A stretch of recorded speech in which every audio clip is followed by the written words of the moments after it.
حضرت عمر بن خطاب رضی اللہ عنہ بیان کرتے ہیں، ہم ایک روز رسول اللہ صلی اللہ علیہ وآلہ وسلم کی خدمت میں حاضر تھے کہ اس اثنا میں ایک آدمی ہمارے پاس آیا جس کے کپڑے بہت ہی سفید اور بال انتہائی سیاہ تھے۔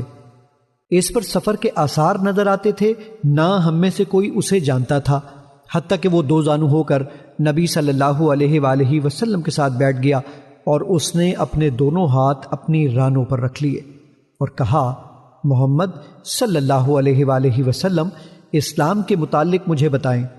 آپ صلی اللہ علیہ وآلہ وسلم نے فرمایا، اسلام یہ ہے کہ تم گواہی دو کہ اللہ کے سوا کوئی معبود برحق نہیں اور یہ کہ محمد اللہ کے رسول ہیں، نماز قائم کرو، زکوٰۃ ادا کرو، رمضان کے روزے رکھو اور اگر استطاعت ہو تو بیت اللہ کا حج کرو۔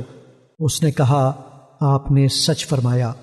ہمیں اس سے تعجب ہوا کہ وہ آپ سے پوچھتا ہے اور آپ کی تصدیق بھی کرتا ہے۔ اس نے کہا، ایمان کے بارے میں مجھے بتائیں۔ آپ صلی اللہ علیہ وآلہ وسلم نے فرمایا، یہ کہ تم اللہ پر، اس کے فرشتوں، اس کی کتابوں، اس کے رسولوں اور یوم آخرت پر ایمان لاؤ اور تم تقدیر کے اچھا اور برا ہونے پر ایمان لاؤ۔ اس نے کہا، آپ نے سچ فرمایا۔ پھر اس نے کہا، احسان کے بارے میں مجھے بتائیں۔ آپ صلی اللہ علیہ وآلہ وسلم نے فرمایا، یہ کہ تم اللہ کی عبادت اس طرح کرو گویا تم اسے دیکھ رہے ہو، اور اگر تم اسے نہیں دیکھ سکے تو وہ یقیناً تمہیں دیکھ رہا ہے۔ اس نے کہا، قیامت کے بارے میں مجھے بتائیں۔ آپ صلی اللہ علیہ وآلہ وسلم نے فرمایا، مسئول اس کے متعلق سائل سے زیادہ نہیں جانتا۔ اس نے کہا، اس کی نشانیوں کے بارے میں مجھے بتا دیں۔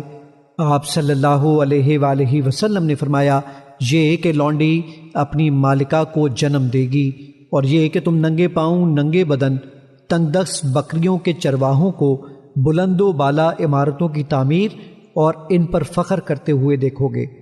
عمر رضی اللہ عنہ نے فرمایا، پھر وہ شخص چلا گیا۔ میں کچھ دیر ٹھہرا، پھر آپ صلی اللہ علیہ وآلہ وسلم نے مجھ سے پوچھا، عمر، کیا تم جانتے ہو سائل کون تھا؟ میں نے عرض کیا، اللہ اور اس کے رسول بہتر جانتے ہیں۔ آپ صلی اللہ علیہ وآلہ وسلم نے فرمایا، وہ جبریل علیہ السلام تھے، وہ تمہیں تمہارا دین سکھانے کے لیے تمہارے پاس تشریف لائے تھے۔ مشکوٰۃ المصابیح حدیث نمبر 2۔